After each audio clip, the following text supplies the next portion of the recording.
Muy buenas noches, equipo académico. Mi nombre es Néstor Benítez Romero, estudiante del doctorado en educación de la Universidad Pedagógica Experimental Libertador, Instituto de Mejoramiento Profesional del Magisterio.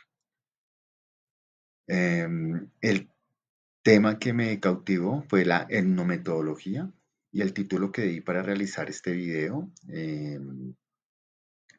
es la etnometodología en la investigación educativa contemporánea. Para empezar, quise desglosar el concepto de etnometodología, en la cual lo dividí en tres partes. La primera parte es etno, que es un grupo sociocultural específico. Como ejemplo podría ser una comunidad de estudiantes universitarios de pregrado en Bogotá. El segunda parte es método, que son los métodos o las prácticas que utiliza ese grupo en sus actividades diarias. Por ejemplo, relacionado con el coqueteo en línea. Y logía, que es el análisis estructurado y la explicación de estos mismos. ¿De acuerdo? Eh, el concepto de etnometodología es esa perspectiva etnometodológica que se enfoca en estudiar los métodos o estrategias que usa cada persona para desenvolverse. Entonces, esto significa que estudian hechos tan sencillos como el modo en que alguien inicia una conversación o preferencias para tomar decisiones. Entonces, por lo tanto, la etnometodología es una corriente de enfoque micro. Quiero enfatizar en esto. Es un estudio muy micro, muy cotidiano, que se centra en los procesos individuales de la misma cotidianidad del ser humano. Así con la diferencia de otros modelos es que se centran en los fenómenos que ocurren a gran escala, digamos como la fenomenología. Es decir, la etnometodología estudia la forma de relacionarse con las personas y la forma de actuar en un determinado contexto. Se encarga de buscar las actividades y circunstancias de las prácticas que determinan el razonamiento sociológico del ser humano. La etnometodología no impone los supuestos del investigador sobre lo que constituye la realidad o un orden social. Eh, la etnometodología no es un proceso, aunque no es nuevo, no es un proceso popular, pero ha ganado aceptación en la sociología.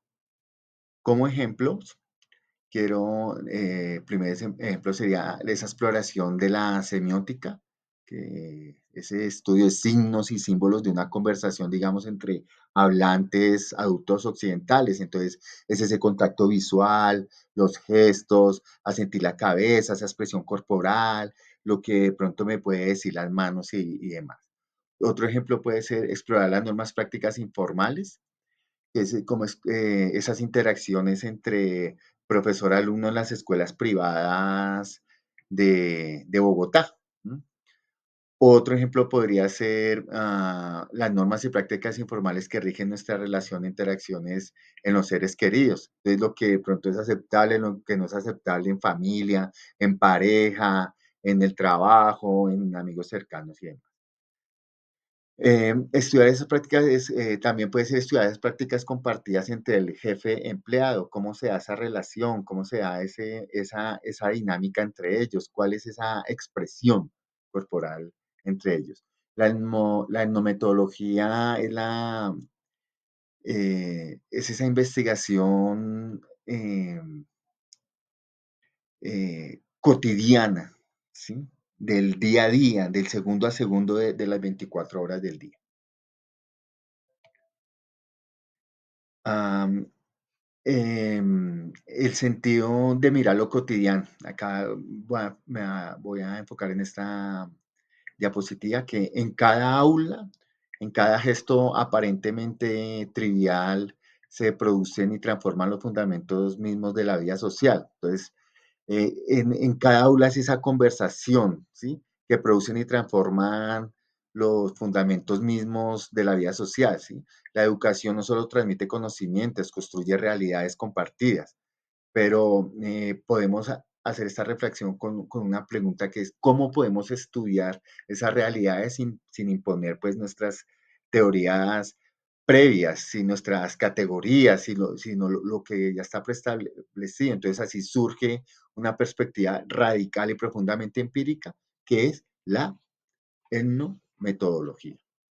Es una corriente que nos invita a mirar el mundo educativo desde adentro, como debe ser, ¿sí? Entonces, desde los métodos que las personas mismas emplean para producir sentido, para producir orden, para producir comprensión mutua. Los maestros somos muy intuitivos, quiero hacer esta reflexión. Nosotros, me atrevo a decir de que practicamos en nuestro diario vivir la etnometodología. Y porque nosotros desciframos esos códigos del estudiantado, esas actitudes de ellos, nosotros tenemos ya esa capacidad pues profesional para realizarlo, ¿no? Siempre estamos en ese estudio sin saberlo, lo único que nos hace falta es escribir. Los orígenes y fundamentos epistemológicos, etnometodología surge, emerge en los años 60 en los Estados Unidos, en un contexto pues muy intelectual de ese auge, de ese desarrollo que tuvo los Estados Unidos pues en esa década. Su fundador es Harold Harry, Harry Garfinkel. En 1960 publica su obra monumental titulada Studies in Ethnomethodology. En ella propone un giro epistemológico, o sea, estudiar cómo los actores sociales producen una realidad social en su quehacer cotidiano. Garfinkel desafía la sociología funcionalista y estructuralista pues de ese tiempo, al afirmar pues que el orden social no es un sistema dado, sino una realización práctica, es una realización frágil, es una realización local, una realización negociada momento a momento. Entonces, él nos hace una reflexión que en lugar de preguntar qué es la sociedad, Garfinkel pregunta cómo, cómo las personas hacen que la sociedad exista, que la sociedad se mantenga, ¿sí? Pues, a lo largo del tiempo. Este desplazamiento del objeto de estudio tiene pues profundas implicaciones en la investigación educativa. Nos invita a observar como docentes, como estudiantes y comunidades educativas construyen ese significado de enseñar, ese significado de aprender, ese significado de evaluar, ese significado de vivir.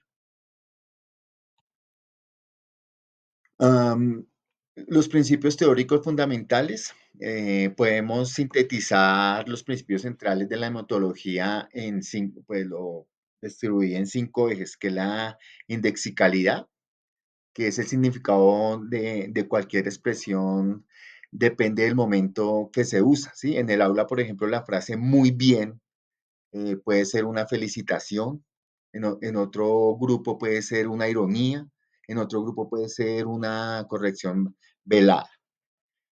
La flexibilidad eh, como segundo principio teórico, que los participantes no solo actúan, sino que construyen la comprensión de la situación a través de sus propias acciones. Entonces, el orden social se produce y se reproduce mediante el habla, mediante los gestos, mediante la rutina, ¿estamos? La tercera es el método de interpretación, donde las personas, pues como la palabra lo dice, interpretan cada detalle como evidencia de un patrón subyacente. Entonces, por ejemplo, los docentes interpretan las respuestas de un estudiante como indicios de su nivel de comprensión, ¿sí? Entonces, integrándolas en su idea de alumno, ¿sí? De esta manera, pues, evalúa. Rendir cuentas. Rendir cuenta es toda acción, es esa acción social inteligible, o sea, es decir, las personas la hacen comprendible para los demás. Siempre como que le facilito a mi prójimo, a mi otro yo, pues lo que quiero comunicar. Si no, pues me esfuerzo para realizarlo y hacerlo efectivo. En el ámbito educativo esto refleja en las explicaciones, en las justificaciones o negociaciones que mantienen la interacción pedagógica en nuestro diario vivir. Está el orden práctico, que es el orden social, que no es teórico, surge en hacer cotidianidad, lo que Garfinkel llama el doing being, la escuela que es un laboratorio natural donde este orden práctico se construye constantemente. Los principios y influencias y desarrollos de la etnometodología.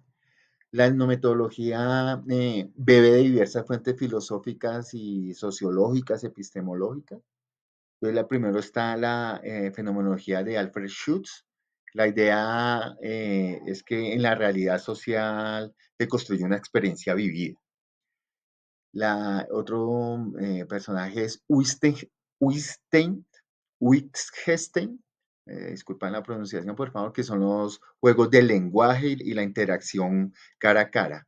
Y Goffman, que es la dramaturgia social y la dramaturgia social y la que permite estudiar con grabaciones y transcripciones minuciosas cómo se negocian los turnos, la palabra, cómo se construye la autoridad docente o cómo se gestionan los silencios en el aula. Todo eso hay que leer. La etnometodología en la investigación educativa. Entonces, eh, clasifiqué 4 puntos, que es el análisis del discurso en aula, estudios de evaluación y calificación, formación docente e investigaciones sobre inclusión y diversidad. En el análisis del discurso en el aula permite observar cómo se construye el conocimiento de manera colaborativa. Por ejemplo, cómo los estudiantes reformulan las preguntas del docente o cómo se produce el consenso sobre una respuesta correcta. Otro estudio es el estudio de evaluación y calificación. La evaluación no es solo técnica, sino un proceso comunicativo donde negocia el valor del desempeño, ¿sí? De un proceso elaborado.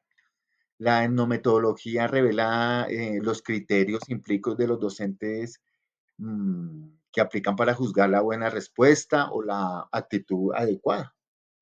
El tercero, la formación docente, donde analiza la interacción entre formadores y futuros eh, profesores, muestra cómo se construye la identidad profesional. Los docentes aprenden a ser docente mediante prácticas discursivas, mediante prácticas gestuales y pues normativas internalizadas y también pues, nuestro componente de nuestra personalidad.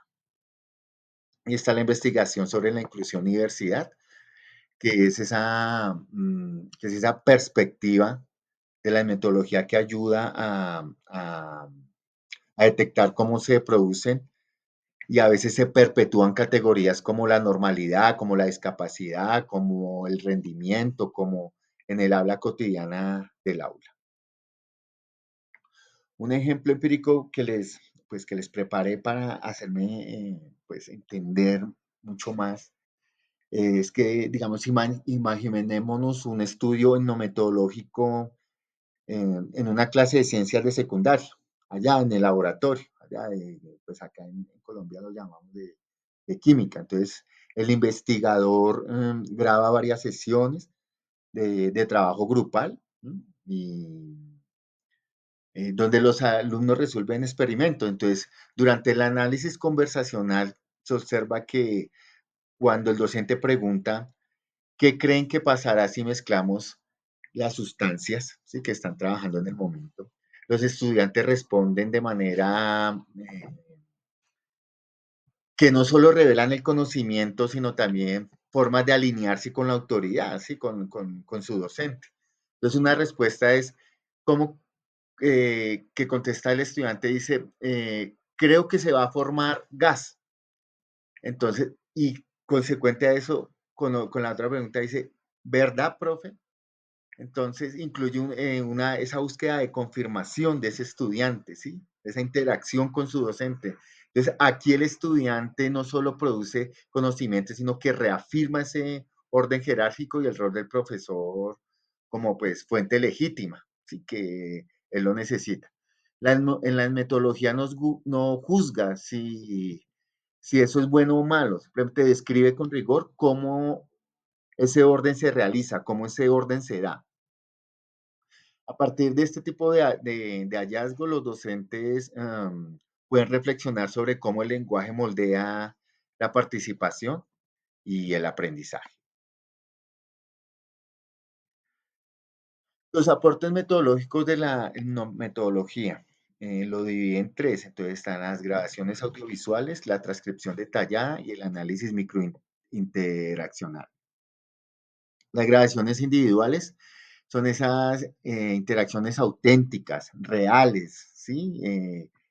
Directas dentro del estudio de la investigación. Está la transcripción detallada, que es el sistema Jefferson, que es la, la anotación de pausas, las entonaciones, los solapamientos, um, sí, esa, transcripción de lo que se interactúa de lo observado. Y el análisis microinteraccional, que es identificado de secuencias, de patrones de respuesta y construcción del mismo significado.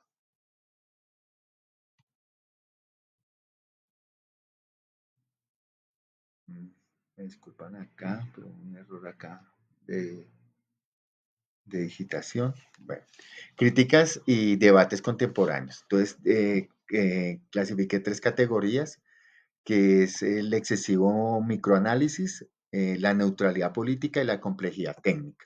Entonces vamos a trabajar el excesivo microanálisis. El excesivo microanálisis se le acusa de ignorar las estructuras macrosociales, ¿sí? Como ya lo mencioné al principio, la no metodología es caracteriza que es micro. Entonces, los macronacionales y esas desigualdades, pues es una crítica. La neutralidad política, que son algunos autores cuestionan su aparente desinterés por el cambio social. ¿Mm?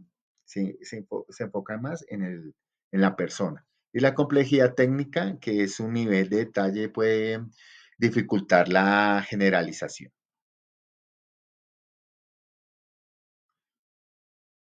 Proyectos y relevancia actual de la etnometodología. En la era digital, etnometodología cobra una nueva vigencia. Mm, Sin embargo, hoy en las interacciones ya no ocurre solo en las aulas físicas, sino en entornos virtuales. Entonces, en la era digital, los entornos virtuales, las plataformas y redes sociales educativas, pues están presentes, ¿sí? Después de la pandemia, yo creo que se ya se quedó en nuestras vidas, ¿no? Estas plataformas de analizar cómo los estudiantes coordinan esas actividades en línea, cómo nosotros los docentes gestionamos esa atención en videollamadas, cómo se negocia esa presencia en estados híbridos, con desafíos plenamente en no metodológicos. ¿Mm? Además, esa perspectiva promueve una pedagogía reflexiva, así que enseñar no solo contenido, sino también la comprensión del orden social que emerge en el acto de enseñar. Como conclusión de esta metodología, nos recuerda que el conocimiento científico puede nacer de lo ordinario, ¿ya? O sea, llamando del ordinario de la cotidianidad, ¿sí? Siempre he pensado que todo proceso investigativo arranca de lo pequeño, de lo sencillo, que lo pequeño, lo sencillo, lo cotidiano, también se puede investigar. también nosotros como docentes investigadores debemos ser conscientes de eso. No tiene que ser estudios experimentales, estudios grandes, estudios en laboratorio, no, en pequeñeces. En la actuación de 5 estudiantes del curso primero de institución educativa se puede hacer investigación, ¿sí? Desde lo ordinario, desde la cotidianidad. Que lo que parece, como segunda conclusión, que lo que parece trivial es una pregunta en silencio, ¿sí? Es el material mismo de la vida social. Aplicado una conclusión a la educación, nos enseña a observar, nos enseña a escuchar y a comprender cómo los significados pedagógicos se construyen en la interacción. La etnometodología reivindica la paciencia del mirar minucioso, de la ética del detalle, el reconocimiento de cada práctica educativa, de una producción social compartida, ¿sí? A veces dejamos pasar del papeleo, de la cotidianidad, del estrés del docente, dejamos pasar esa minuciosidad que se nos escapa, ¿no? Entonces volver a, pues, tomar como esa conciencia. Y quiero cerrar con una reflexión que nos deja pues que el papá de la etnometodología, el doctor Garfinkel, que dice, no está detrás de las acciones, sino de las acciones mismas. Espero haya sido claro con mi intervención. Muchísimas gracias por dedicarme tiempo y demás. Les deseo una feliz noche.